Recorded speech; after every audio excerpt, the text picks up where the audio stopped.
welcome everyone to the Tea Drop, your weekly breakdown of WWE, where we keep it hot, honest, and absolutely no soft behavior. Tonight, Monday Night Raw, historic. Why is this historic? Because it's John Cena's final Raw appearance ever. That's it. It's done. He's gone. He came to a full crowd at Madison Square Garden in New York City. Also crowned as the new Intercontinental Champion, completing his title collection, and now he's a Grand Slam champion right before he retires. We also have WarGames going nuclear. Dolph freaking Ziggler coming back for the Last Time Is Now tournament. And one of the hottest closing segments in WWE has produced in recent memory. So let's get into it. We opened the show by recapping Cena's emotional Boston championship win last week. And when they finished, Cena's music hits in Madison Square Garden. The crowd goes crazy. As you know, New York City, they can either make you or break you. So the crowd is loving it, obviously, because it is his final appearance in Raw. And all you see in the screen is John Cena. His music pops. The crowd is screaming, singing him to the ring. It's genuinely one of the most gratitude-filled entrances he's ever had in recent memory. He shows off his gear. This shirt from, as you know, every city he's attending this year, he's creating new gear, new merch. WWE and TKO crunching this merch on John Cena's retirement tour. But this one's kind of unique. It had New York Yankees type of text on the jersey and on his hat itself. And on the side, he puts John Cena's final Raw as obviously a momentous occasion. As you can see, the "You Can See Me" on his hat has like the textile of the New York Yankees hat logo.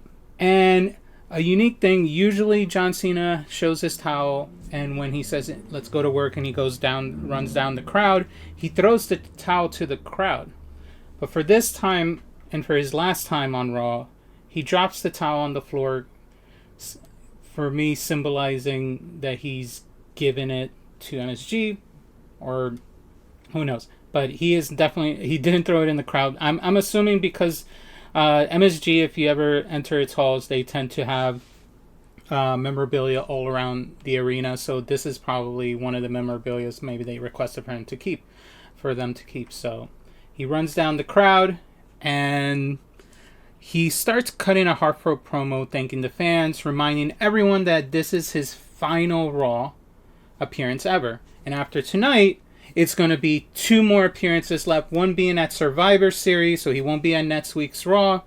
And the last one being on December 15th for the Saturday Night main event, dedicated to him, some NXT talent, and whoever he's going to go against as his final opponent from the tournament results. But before he can continue talking to the crowd, of course, Dominik Mysterio walks out, and the fans immediately boo him like he stole Christmas or stole something. They stole a gift that the crowd was getting from John Cena. Dom basically says Cena had been handed everything, including last week's match. He wants his rematch, but on his terms. So Cena agrees to fight him at Survivor Series, and that's what Dominik wanted. He wanted to face him in his hometown, San Diego. Let's do it. So you're getting, for Survivor Series, John Cena's second to last match and appearance against Dominik Mysterio. Which, you know what? I'm fine with. It's fine. Everyone's upset. I sense a lot of people on the internet is upset that Dominik's getting 2 matches out of Cena. I think it's fine. Dominik Mysterio is a young talent. He is growing. He is one of the hottest heels currently in WWE. And he deserves to go against John Cena again. I truly feel that it's good that he's getting more matches, trying to push more younger talent up. He's spent enough time throughout the year, Cena, wrestling some of the classic favorites, whether it's AJ Styles, Randy Orton, Cody Rhodes, CM Punk. He's fought them all. Why are we going to get another one of those? So it's good that he's pushing the talent for the last couple matches. Hopefully it's the same for the Last Time Is Now tournament, which we will speak about later. But anyway, after that agreement, Judgment Day shows up. They circle Cena and they try to start a beatdown against him until Sheamus and Rey Mysterio run in to save. And then out of nowhere, Cena issues and challenges for a 6-match challenge for later, which actually happened right after. So our first match of the night is basically the Judgment Day against Cena, Sheamus, and Rey Mysterio. It came, I guess, if I recall, it was right after commercial. Sheamus takes early damage. Finn and JD double team him. Rey gets the hot tag and goes wild. Dom ruined the 619 attempt towards the team. After the count break, Rey crotches JD on the top rope and tags in Cena. The crowd obviously loses it because Cena is about to begin his last wrestling moment. And this match goes pretty quick. Everyone hits their big moves. Sling Blade, Moonsault, Coup de Grace from Finn Balor, triple 10 beats of the Bodron, and triple 5 knuckle shuffle, which all three of these guys that they did the beats that Sheamus does, and then they did the triple 5 knuckle shuffle, which was hilarious because they didn't have enough room to do it, because usually he uses a lot of the ring space, so they had to do with the limited, given that there were 3 people doing it, and they performed it. And finally, attitude adjustment to JD McDonough for the win via pin. So a pure house show style standoff match for Cena, but the fans loved it every second because as they witness the last match you will see from Cena at Madison Square Garden, which was very touching. This is the last time you will see this man ever in Raw. So, Nets. A WarGames update. Heyman, Aldis, and they're all backstage with Adam Pearce, confronting Paul Heyman for bringing Drew McIntyre onto SmackDown last week during his suspension. So Drew McIntyre is still under suspension from weeks ago. But Heyman says he broke no rules. Drew never entered the arena. Classic Heyman loophole. Then Heyman hands them a contract for the 5th WarGames team member. Pierce reaction, oh, this is going to be fun. Things are heating up fast for this WarGames, but small segment, keep developing the men's storyline, which will continue throughout the night and later on that week in SmackDown. So, Nikki Bella attacks once again Stephanie McHare. Originally, this was supposed to be a Stephanie McHare moment. The announcer was bringing out Stephanie McHare to talk about the incident from last week when Nikki Bella betrayed Stephanie McHare after her title match. But as soon as she brings her out, she calls her out, and Stephanie comes out, Nikki jumps her immediately from behind. She attacks her in the front of the Titantron, and Nikki says that she didn't return to cheerlead. She returned to take the division back. And the feud begins heating up. Probably seeing that as a future, as much as I don't want to see it, a Survivor Series match between Stephanie McHare and Nikki Bella. I said it last week, I don't see the need for Nikki Bella trying to go for title matches, but as you heard her, she's not here to cheerlead. But Nobody wanted her back anyway. But anyway, let's go on to the Nets. WarGames drama, I guess, between the women's division. Backstage, both Bayley and Lyra Valkyrie were chatting it up. But out of nowhere, the Kabuki Warriors walk in because they're looking for a fifth member, trying to offer Bayley a spot on the WarGames team, hoping that maybe their old team up of all three of them will come back and maybe she'll consider. But Bayley just laughs in their face. And that's it. Very quick segment.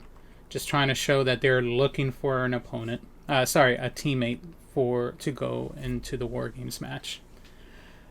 Nets Last Time Is Now tournament continues between Solo Sikoa and an unknown opponent.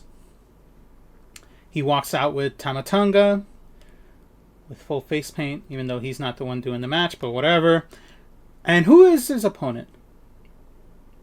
The music hits, and it's, of course, Dolph Ziggler, a former WWE talent, currently in TNA because he was let go of either last year or earlier this year.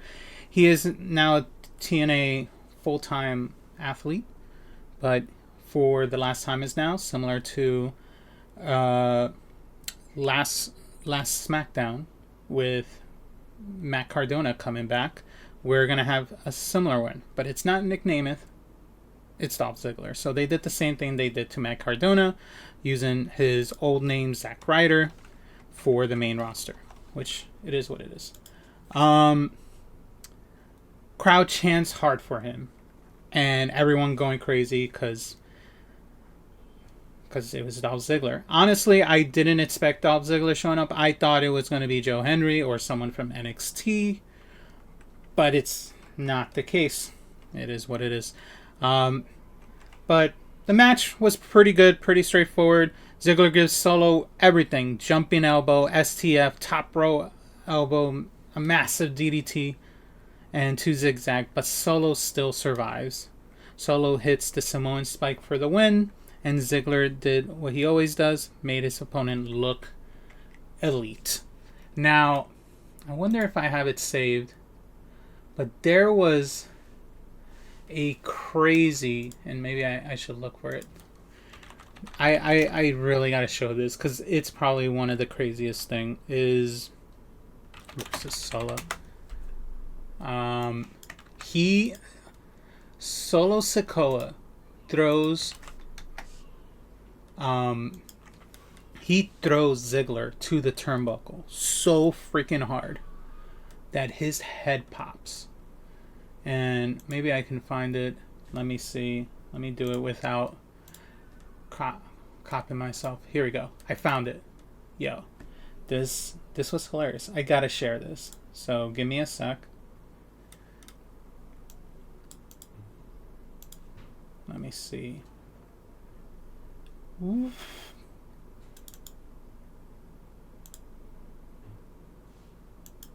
Ooh, maybe I got it. There we go. Check this out. Let's see.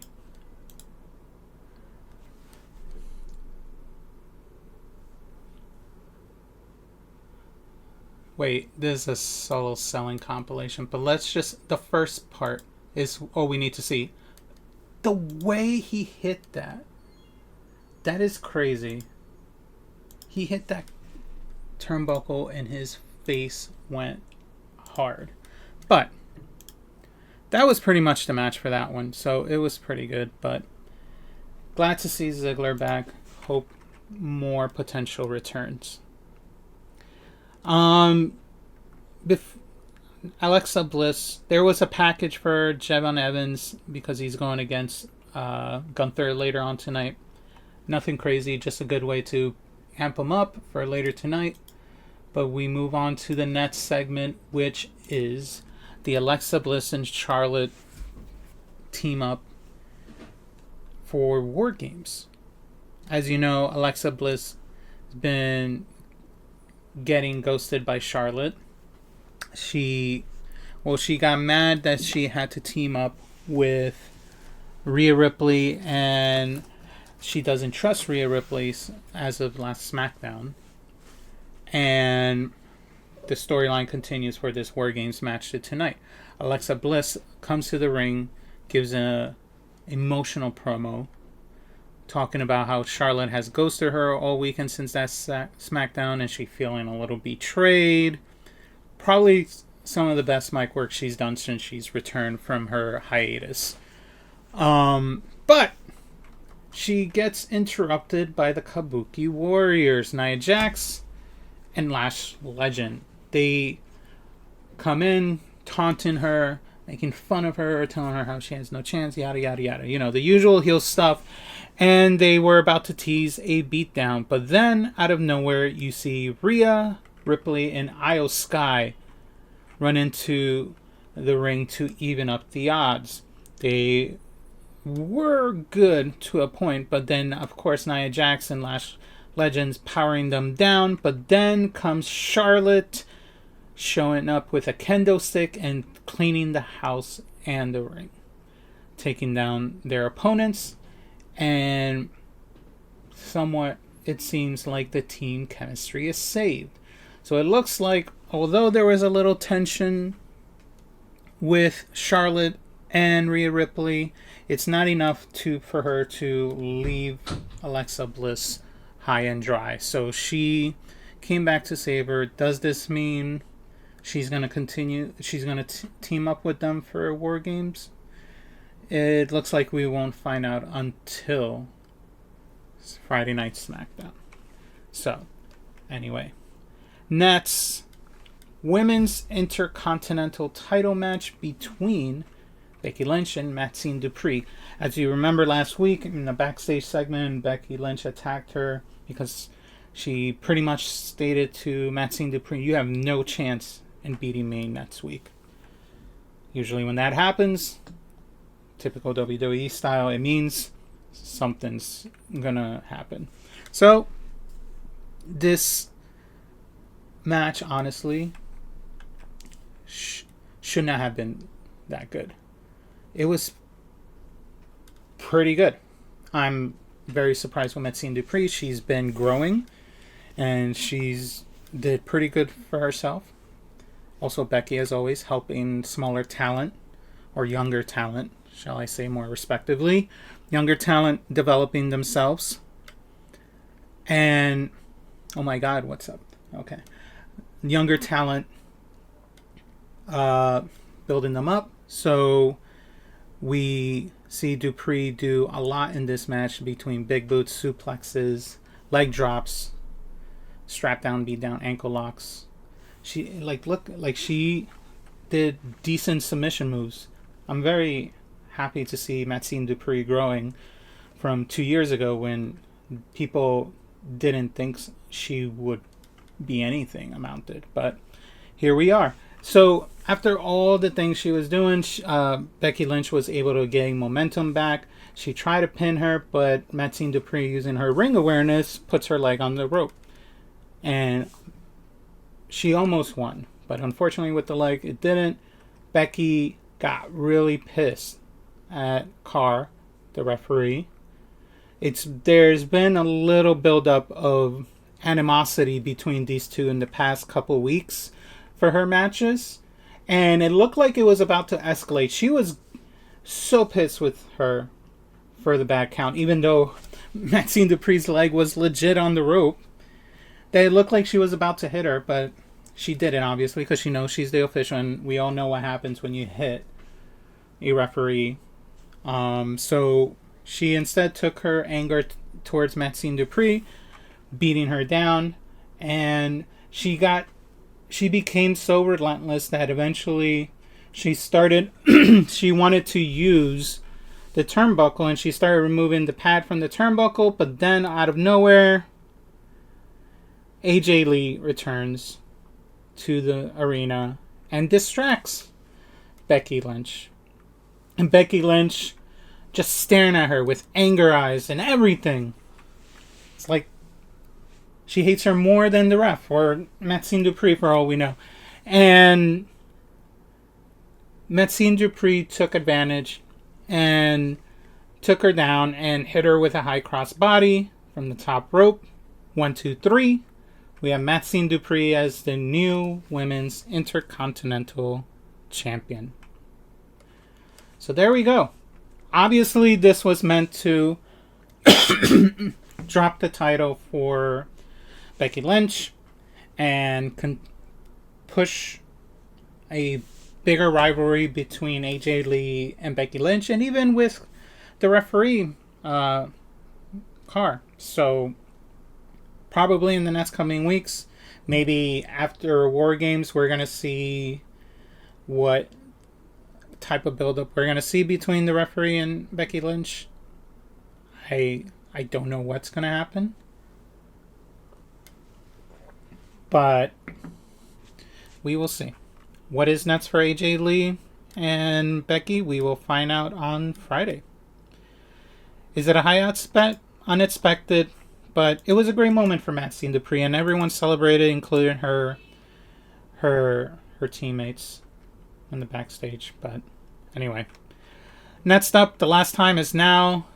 Tournament continues between Gunther, a returning Gunther, and Javon Evans, which was probably the best match of the night. It was incredible. Evans, going as the underdog, goes all with it, throwing everything he can at Gunther between drop kicks, suicide dives, frog splashes, hurricanranas to counter some of the power bombs that Gunther was given, and of course top rope high crossbody moves. But in the end, although Gunther sells everything like it surprised him, it wasn't enough. Gunther eventually finishes him with a sleeper and made Javon Evans tap out. But as I said in the past and other streams, Gunther never has bad matches. Gunther is one of the best. Gunther is just good. Everyone in the internet agrees there's nothing wrong with Gunther as a professional. He gives everything he can to his opponents, and he always makes them look better, or if they're good, even better. So this just, although Javon Evans lost, and it's upsetting because it would have been good for John Cena to put him over in his last match, it still elevates Javon Evans for the future to come, because he was able to go toe-to-toe with Gunther, one of the most dominating professional wrestlers in this era. So, as always, Gunther looking dominant. Next up, backstage segment, we had AJ Lee continuing the celebration with Maxine and celebrating her big title win with Alpha Academy as well. But out of nowhere, Rhea Ripley shows up and says, let's have a talk. So, what does that mean? Who knows? I know. I mean, I think by now, it's Sunday. Everyone knows. But trying to keep the intriguement. Anyway. There was a really small segment between Cam Scatterbo from the New York Giants and Andrew Schultz with Dominik Mysterio and some of the Judgment Day that they just spat each other and started a brawl, with Cam Scatterbo saving Schultz from Dominik and the rest of the Judgment Day. Once again, WWE trying to highlight whatever celebrities show up, or whatever celebrities they're giving them tickets to in the front ring. That costs $50,000 or whatever at this point, because no one can pay for these tickets, especially on the Raw that is John Cena's last Raw, and they're going to upcharge the tickets up to the wazoo. But I'm indifferent. Like, it's fine to have celebrity spots, but I feel like since the Netflix era, or even in the past couple of years, they keep highlighting them more and more. Like, we don't need that. If they really want to get highlighted, do what other celebrity people do and get in the ring, do a match. At least Logan Paul has that right about himself. Anyway, talking about Logan Paul, Main event segment. Not even a match. The main event was before. Paul Heyman brings out his WarGames team. Braun Breaker, Bronson Reed, Logan Paul, and Drew McIntyre. But no mysterious fifth pick yet. But he says it's going to be revealed tonight. But before he can even reveal his fifth person, out comes CM Punk, the Usos, and Cody Rhodes.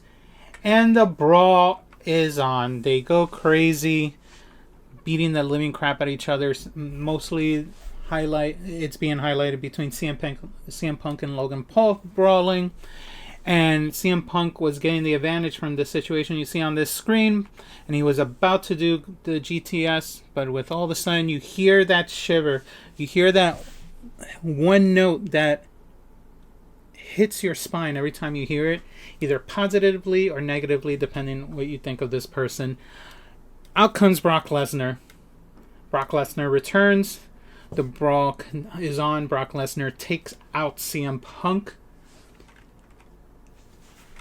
And then he starts facing off against Cody Rhodes. Cody Rhodes shows up, tries to taunt him, but he gets cleaned off. And he gets thrown out of the ring. And Brock looking dominant, as he always does when he does returns like these. He laughs, typical Brock Lesnar laugh, when he knows he's dominating. And he sees no challenge until a new theme hits. And of course, it is the return of Roman Reigns. Roman Reigns returns after another few months of being away. Now he comes back. Now he was part-time before. Now he's super part-time. So he'll show up like maybe 4 times, 5 times a year. But this is his, I guess, 5th time show up for the year. Maybe this will probably be his last at WarGames for the year. I doubt you will see him as Saturday Night main event. Unless they do a Christmas get-together with the Usos. Because he didn't want to see anyone until Christmas. Which doesn't make sense why he's even returning. I thought he was pissed at the Usos the last time and said, oh, I don't want to see you until Christmas. But I guess that doesn't matter anymore. But anyway, Reigns and Lesnar face off once again. Crowd loses their mind. Reed hits Reigns from behind. Reigns spears Reed through the barricade. But before that, he Superman punches Brock Lesnar. Then he gets attacked by Reeds. But Roman, like I said, breaks through the barricade, takes them all out. The NYP, they had security trying to stop him, but that wasn't enough because they were clearing out the security. Then, I think this is just normal when you come to MSG. The NYPD shows up and comes out and breaks out the craziness that this match had. And they were trying to break up the crowd. This is pretty much how Raw ended. They started hitting the title, the credits when the NYPD show up, but this was just chaos. The NYPD show up, they couldn't hold them back. For all we know, they're probably not NYPD. They were probably dressed up. But anyway, that was the Raw. From top to bottom, this show was stacked. We had Cena's final Raw moment. A surprise return from Dolph Ziggler. AJ Lee returning. Matt Sydal upsetting Becky and probably some of the fans out there by becoming an Intercontinental Women's Champion. A Gunther versus Evan match. Amazing through and through. Roman and Brock returning. And more hype towards the WarGame matches we're getting. So WWE put everything on the table tonight for John Cena's final Raw and continuing storyline for WarGames in San Diego. So a great Raw, a strong Raw, probably one of the strongest this year. So very happy that they were able to pull it through. So anyway, let me know what you think in the comments. What was your favorite moment of Raw? And which match you think should main event Survivor Series? Should it be Cena's match against Dom? Or should it be one of the WarGames since that's all we know at this point. Anyway, hit the like, and I'll see you on the next one.